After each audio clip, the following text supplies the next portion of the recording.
You have another project coming up together. Speaking of right attitude, something about spies? It's written, and it's in revision stage right now, and we play two guys who work for the Department of Defense, and more than that, we can't say too much about it, but we're looking forward.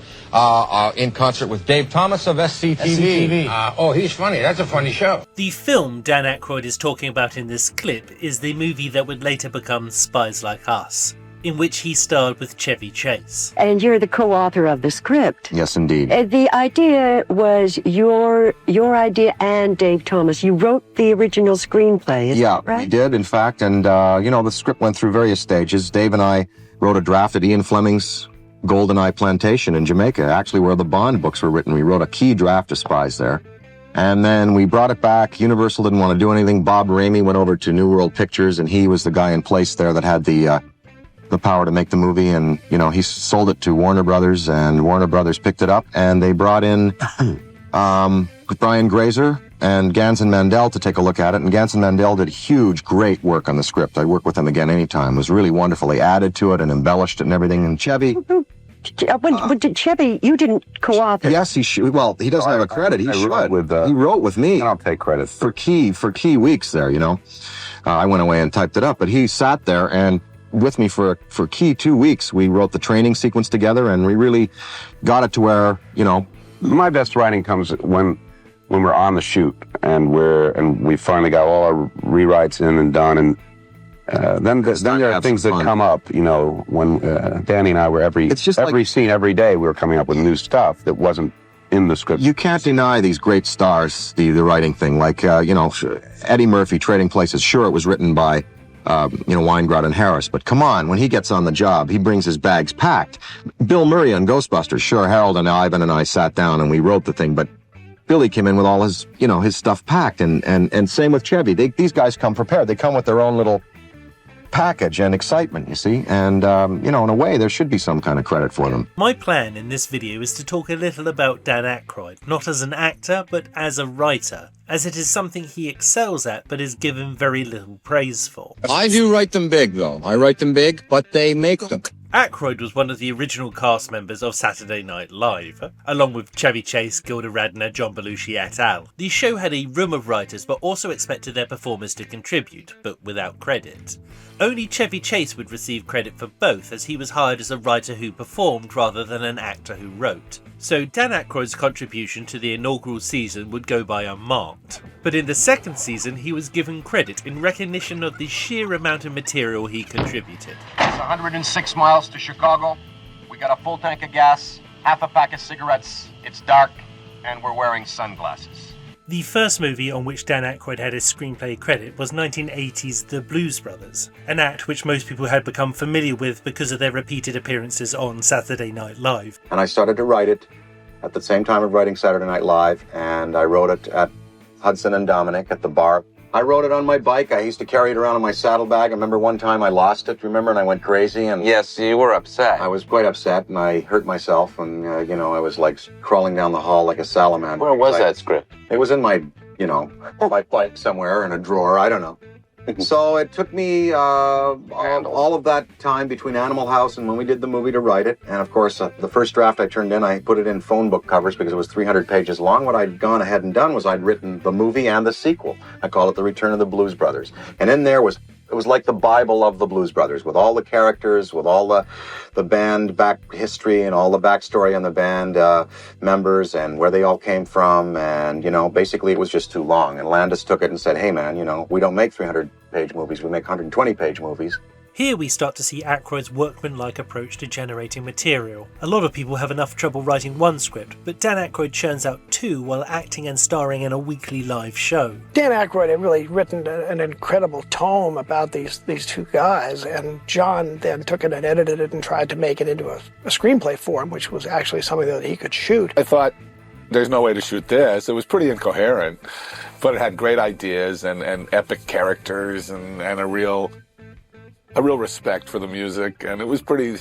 It was big. When I handed it in, I didn't know what Landis was going to do with it or how he's going to manage it down, but he was an accomplished filmmaker. He had written scripts before, and he was able to take it and distill it down to an actual form screenplay at 120 pages. Though not a hit on its first release, Blues Brothers has since built a huge cult following, mainly because of its killer soundtrack and those quotable lines. What kind of music do you usually have here?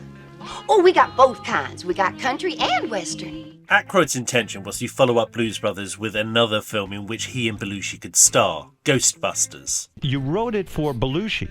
I did. I was, in fact, when the keyboard lit up at the office like a Keno board, telling me that, he was gone, I was writing a line for him. After Belushi's untimely death, the role that would become Peter Venkman was offered first to Chevy Chase, who declined, fearing the film was too scary for his fans, before it was accepted by Bill Murray. At its heart, this wonderful central idea that here are a group of guys sort of operating much like firemen, but instead of putting out fires, they were catching, supernatural things. And I think the idea of the fire hall was there, the no ghost symbol, this wonderful thing, was right in the script that Danny sent me. And amongst the 100-odd special effects monsters that were there was something called the Stay Puft Marshmallow Man. And it happened on page 20 or 30, and it was just really one of many things. What happened at Arts Deli in our first meeting was you said, how about bringing Ramis aboard to write? And of course, would he do it? Of course, I was most welcome to that. Harold Ramis was brought onto the project, much like Landis was brought onto the Blues Brothers, to take the wild ideas of the script and to shape it into something shootable. It wouldn't have been the movie that it became without Harold, no doubt about it, Ghostbusters was a phenomenal hit, which broke new ground, melding stunning special effects with wit. He slimed me.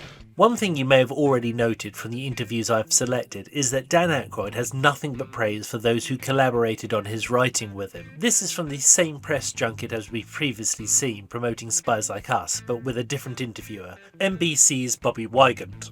Even if John and John had been willing to do it at that time, the script was sort of in rough shape and kind of formless. It didn't have this great political kind of scenario backdrop that we have today. Those situations, the SDI and all that didn't exist back then, and so the script really wasn't ready at that time. John and I went on to do other things, and obviously John was not meant to be in this project.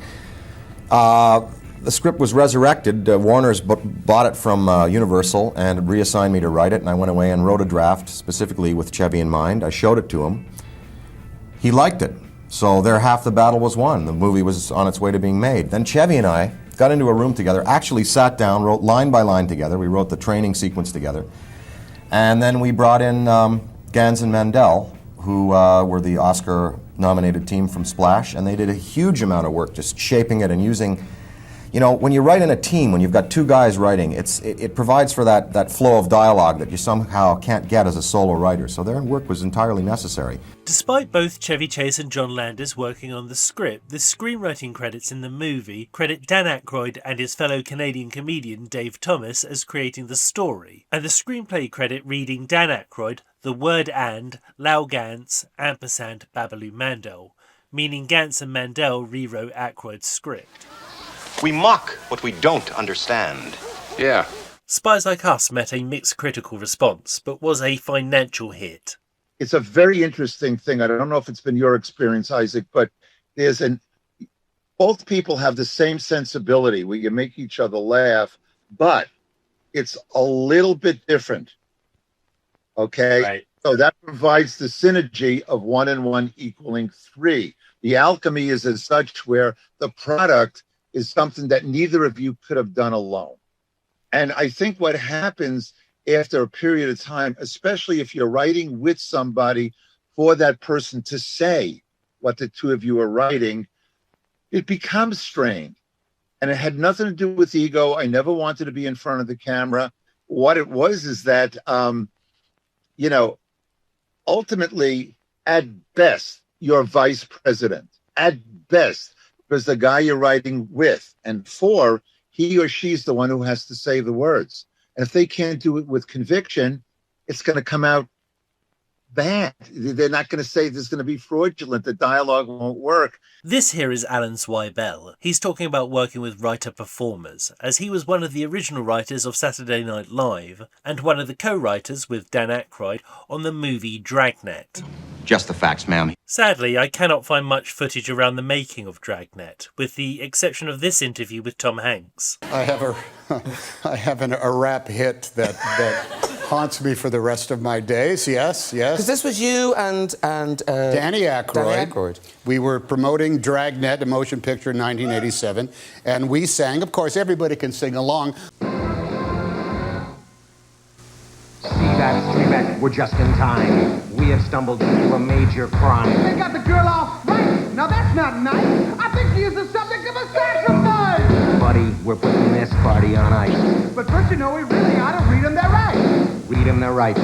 Read them their rights. This was Siskel and Ebert's opinion on the movie. I enjoyed Dragnet, though, most of all because of Dan Aykroyd. It was very much like one of his classic Saturday Night Live impersonations, you know, Richard Nixon or talk show host Tom Snyder. Comedy bits that I wish back then had lasted a couple of hours. Well, now we've got a whole movie that does, and I think it's Dan Aykroyd that makes Dragnet one of the summer's great delights. Well, Aykroyd is great in the movie, but I think you're being almost too hard on the others by omission. It's a good cast. There are a lot of good moments in this movie, a lot of great supporting performances, and some great scenes, including that pagan rite that they eavesdrop on with all the people dancing around with the thigh-high goat skins. That was a great thing. That's funny, but I like the one where he meets the old lady who took with the foul mouth. Oh, Unbelievable. Now, I have two criticisms of this movie based upon the style of the movie. First of all, Dragnet always had the alternating one-shot close-ups. Right.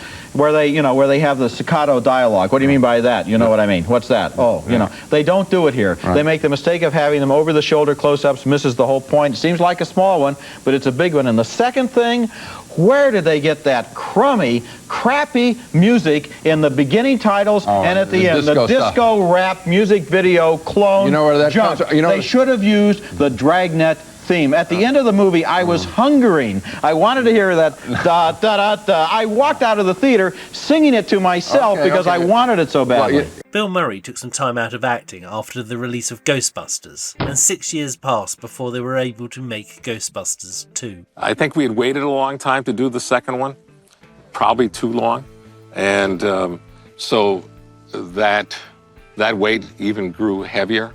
Yeah. But I think people are now starting to see the magic that is actually there. No, there was a lot of great stuff in the film. A lot of beautiful pieces, great performances.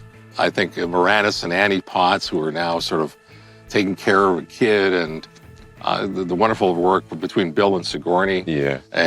Yeah, there's a lot of great stuff in the second movie, a lot of great stuff. Makes it a very worthy companion to the first for a sequel, you know. The problem Ghostbusters 2 suffers more than anything else is coming a bit too late and being a bit too similar to the first one. None of us had ever done a sequel, although we'd had offers on virtually every film we'd worked on. But then we started thinking, well, if we could come up with a concept that seemed worthy, that really progressed us in some way, that had something new to say, then let's do it. I always knew that there was more than one story. Even when writing the first one, I was thinking of, well, if they do this, they could do this, this, and this. The film that followed Ghostbusters 2 also fused horror and comedy, but it was also Dan Aykroyd's only venture as a solo writer. Nothing but trouble. His ideas for scripts and whatnot are creative and yet batshit crazy. You always hear about people who work with Dan Aykroyd talking about shit they had to cut out, and they're full of just completely unfilmable ideas. and then saner people have to sift through it, and they find those 60 pages, and they turn that into something cohesive and sensible. Right. Nothing But Trouble did not have that voice of reason. I have already made a video focusing purely on Nothing But Trouble, which I'm waiting to release, so I won't linger too much on that movie now. But I would just like to focus on what Rich Evans called creative but batshit crazy ideas. You said that you had been diagnosed with Asperger's. Never diagnosed. I'm sort of a self-diagnosis. I've read a lot about it. What was the tip-off to you? What that gave you the Asperger's? Well, Is it like WebMD? It's like, yeah, I guess more like, yeah, I guess a self-diagnosis, yeah, you know, so read up on it.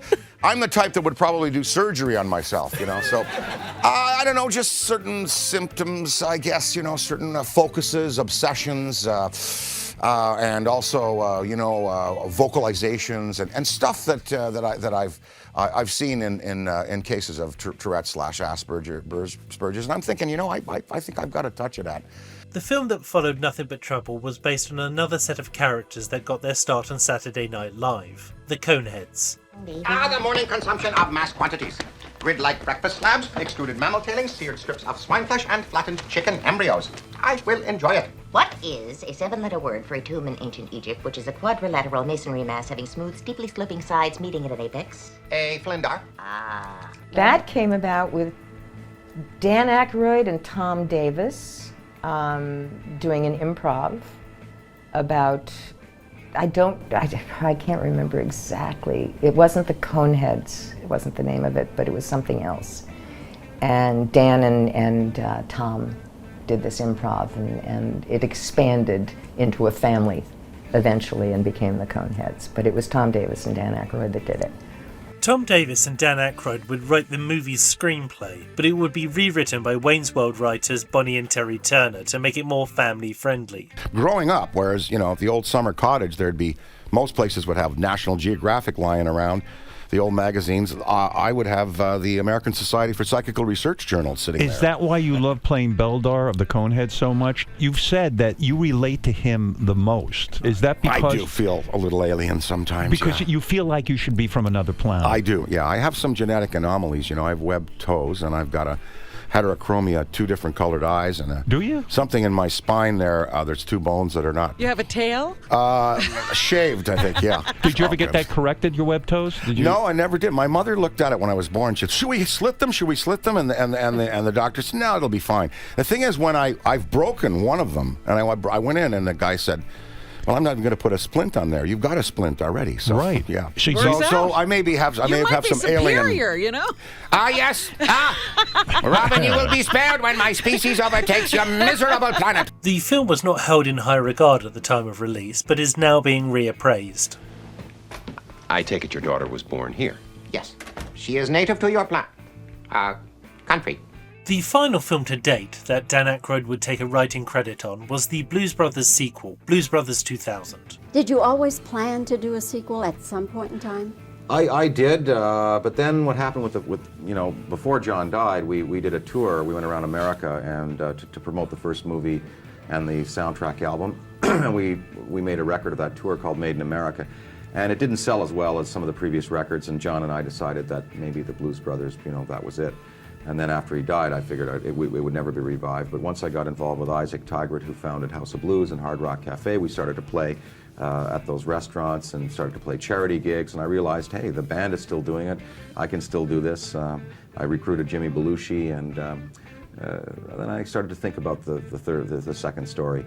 Yeah. Did you ever think about having Jim Belushi in this movie? Oh, I wrote the part that Joe Morton eventually got. I mean, Jimmy was to be the Illinois State Police trooper that was reluctant to join the band and that gets sort of co-opted and converted. But he had a series conflict on a Stephen Bochco show called Total Security, which is no longer on, ironically. But we found Joe Morton, and you know, he's the best vocalist in the movie and an incredible actor, and it was just, I guess, really providential that he came our way. I'm sorry Jimmy's not in it, but it worked out for the best for the production. This film had something of a troubled production, mainly due to the interference of a studio that had little interest in the final movie. At some point in the production, the creative team decided it's best that they just focused on the music. That song was for John Landis and his lovely wife, Deborah, director of the Blues Brothers movie and my co-writer on both screenplays. Blues Brothers 2000 has some great scenes, but it doesn't really come together as a movie. Ultimately, it suffers the same issues that Ghostbusters 2 did, that being that it came a bit too late and is a bit too similar to the first film.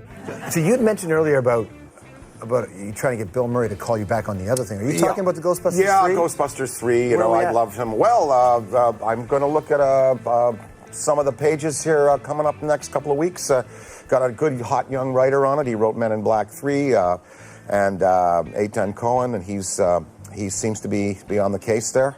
For whatever reason, Dan Aykroyd has put his pen down, choosing to hire writers to work on the script for Ghostbusters 3, before that project collapsed and became the 2016 reboot, before being resurrected again as Ghostbusters Afterlife. There were some rumours of him re-teaming with Chevy Chase for a film he wrote, but I doubt that Chevy Chase has another leading role left in him. I think it's a real shame that Dan Aykroyd didn't get to write more films, as everything he wrote was on a different plane. Yes, sometimes it was batshit crazy, but it was always fun and had some very quotable dialogue. How often does a train go by? So often you won't even notice it. I've said this before, but it bears repeating. Dan Aykroyd was the first actor's name I learned. I saw a making of Ghostbusters 2 when I was about 8 years old, and in that TV programme they mentioned that Aykroyd and Ramis wrote the screenplay. And I thought, oh, that's what stars do, they write the films they're in. And because of that misconception, I really got into writing. So, I owe him for that. Making these videos takes a lot of time, and time is money, so if you want to support this channel you can send me a couple of quid via this website. I'm Scott Kingsnorth, and I'm making a movie.